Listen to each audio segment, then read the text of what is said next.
Danielle Simonet, bonjour. Bonjour. Qu'est-ce qu'elle déclenche comme réaction, la petite phrase d'Emmanuel Macron? On a notre question qui aujourd'hui, Emmanuel Macron doit-il se taire? Qu'est-ce que vous répondriez à ce sondage, Danielle Simonet?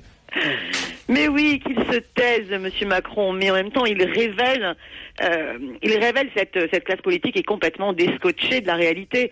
On voit que ce Monsieur Macron, il n'a été finalement salarié qu'une seule fois dans sa vie, et c'était en tant que cadre sup hyper payé dans la banque Rothschild. Et donc, il n'y connaît rien au monde du travail. Et quand il parle des entrepreneurs, la vérité, c'est qu'il ne connaît rien non plus à ce que vivent des patrons de petites PMI, PME, encore moins des auto-entrepreneurs. Vous avez vu, il a notamment exhorté les taxis à faire preuve d'ingéniosité face à Uber. C'est-à-dire que ce Monsieur Macron, de toute façon, n'a d'empathie que pour les puissants du CAC 40, des multinationales. Voilà. Donc il est descotché de la réalité productive de ce pays. Qu'est-ce que vous attendez du président et du Premier ministre, alors qu'il le lourde, qu'il le vire, Danielle Simonet? Alors en fait, moi j'attends plus rien depuis très très longtemps de ce président et de ce Premier ministre, à part qu'il se retire. Ça serait très bien, puisque vu la politique qu'il mène, hélas, elle ne va que de catastrophe en catastrophe. Tant qu'il continue la politique de l'offre, il constate les conséquences de leur politique qui augmente le chômage, et ils prennent les mesures qui, évidemment, vont aggraver les causes. C'est quand même inouï, parce que la phrase de Macron, elle intervient à un moment où, alors que les chiffres du chômage explosent, que propose-t-il? Eh bien, de diminuer les indemnités des chômeurs et la durée d'indemnisation. Ces gens-là oublient complètement qu'il y a par mois. Qu'il y en a même 35% qui n'ont aucune indemnité. Oui. Et alors qu'on sait que les caisses sont en difficulté parce qu'on n'a pas arrêté d'exonérer de cotisations patronales, et c'est ça qui endette ces caisses. Quelle mesure propose Hollande? Eh bien, c'est de poursuivre dans cette voie. Mais Danielle Simonet, le problème, c'est que vous êtes dans la défense de ce qui existe.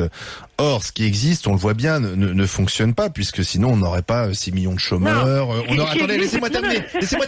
Vous avez parlé, vous avez écouté sagement, et puis vous pourrez répondre. Mais non, ce qui existe ne fonctionne pas. Enfin, ça serait, puisqu'on a 6 millions de chômeurs, une croissance qui est quand même très faible. On a effectivement des chômeurs de longue durée, des chômeurs qui ont plus de 50 ans qui trouvent pas de boulot, des jeunes qui n'arrivent pas à trouver des jobs et qui sont parfois stagiaires jusqu'à 30 ans. Donc ce système-là qui ne fonctionne pas, finalement, vous le défendez très bien, mais aujourd'hui on est quand même plutôt dans l'idée d'essayer d'avoir de nouvelles idées, justement, de trouver de nouvelles façons de vivre ensemble, et que tout le monde puisse travailler et avoir un salaire décent. Alors Macron, peut-être il va pas dans la bonne direction, mais l'avantage avec Macron, c'est qu'il propose des choses. Vous, Danielle Simonet, vous êtes dans la défense d'un système qui ne fonctionne pas. Oui, mais ce que vous proposez souvent, et vous le savez vous-même, irréaliste, n'a été jamais essayé par personne, ou alors vous avez raison Oui, je vais vous répondre. Allez-y. Regardez, depuis des décennies, on tente toujours les mêmes vieilles recettes libérales. C'est-à-dire, on se dit, il faut réduire le coût du travail. Alors, je vais vous dire une chose. Mais on l'a jamais fait. Quand est-ce qu'on l'a fait en France? On n'arrête pas de le faire, de réduire le coût. Mais c'est pas vrai. Mais bien sûr que si. Regardez, est-ce qu'on va faire enfin un bilan et une évaluation des plus de 20 milliards qui ont été donnés en CICE, en crédit impôt, et qui n'ont absolument mais vous, aucun qu'est-ce que vous proposez? Vous êtes encore une fois dans la critique de ceux qui font des choses, mais vous, qu'est-ce que vous proposez? Je propose une politique de relance par l'activité. Oui, si on souhaite que les entreprises aient enfin un nouveau carnet de commandes qui puisse leur permettre de reprendre de l'activité, eh bien, il faut absolument redistribuer les richesses, augmenter les salaires, mettre en place mais augmenter les salaires, c'est qui décide d'augmenter les salaires?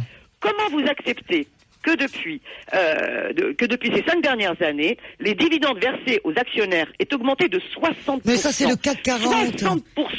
Eh bien, c'est là que l'argent est complètement Danielle Simonet, 80 milliards d'évasion fiscale. Vous trouvez ça normal? Non, mais ça, je suis d'accord avec ce que vous dites. D'accord, mais vous donnez pas de solution. Je suis d'accord, mais il faut pas... Vous êtes dans le constat. Premièrement, vous instaurez un salaire maximum. Et vous inscrivez dans la loi qu'il ne peut pas y avoir d'écart de salaire plus important de 1 à 20. Et donc, si Non, les ça, c'est cadres pas supérieurs possible. et les dirigeants, et pourquoi c'est pas possible, Mais parce que- souhaitent mais- augmenter, mais- ils sont obligés d'augmenter. Mais Daniel les autres Simonet, salariés vous dans la prenez comme entreprise. exemple, pardon, alors là, je suis une femme de gauche comme vous. Là, moi j'en ai marre de cette pétaudière. êtes-vous Non, bien sûr arrêtez. J'en ai marre de cette pétaudière. Là, franchement, honnêtement, moi aujourd'hui, je suis au gouvernement, je dis écoutez les gars, je plie les gaules et je me casse, hein, parce que c'est pas possible d'entendre la gauche comme ça. C'est pas possible de partir sur des recettes qui n'existent pas, de marchands de tapis et de marchands d'illusions. Vous êtes en train de parler du CAC 40. Je suis comme vous révolté par les salaires et les dividendes des grands patrons. Moi, je vous parle des PME. Moi, je vous parle des Comment TPE, ce Daniel gouvernement- Simonet. Eh bien, Vous êtes en train justement, d'expliquer pourquoi que est-ce que c'est toujours les patrons du vous êtes en CAC train 40 qu'on d'expliquer aide, que et pas les François PME et PMI. Hollande et le gouvernement de gauche saignent les grands patrons, saignent les petits patrons, qu'on est à la limite du nazisme. Maintenant, sur la Vous trouvez déchéance, qu'on on est saigne à la les patrons du limite CAC 40, maintenant vous de rigolez, l'affaire vous avez vu Dreyfus. ça où? Bon sang, un peu de tenue quand même, un peu de solidarité. Qu'est-ce que vous voulez? Mais si, La avec droite les patrons du repasse. CAC 40, Vous allez qu'est-ce voir. qu'ils ont fait? Vous pouvez pleurer Attends, faire une attends. manif. Qu'est-ce qu'ils ont fait dans ce gouvernement pour s'attaquer à la plus finance? là. Hein. Oui. Pour s'attaquer à la Est-ce qu'ils ont finance, fait c'est une vrai, la seule finance. mesure Est-ce qu'ils ont fait une seule mesure contre l'évasion fiscale? Au contraire, dans la nuit, à l'Assemblée nationale, à la demande du gouvernement, ils ont au contraire fait en sorte de vider cet amendement qui voulait s'attaquer à l'évasion fiscale. Donc, il n'y a aucune mesure sérieuse qui est prise, au contraire, en faveur des PME, PMI, Merci, des artisans. Merci Daniel Simonet, coordinatrice du Parti de gauche, conseillère de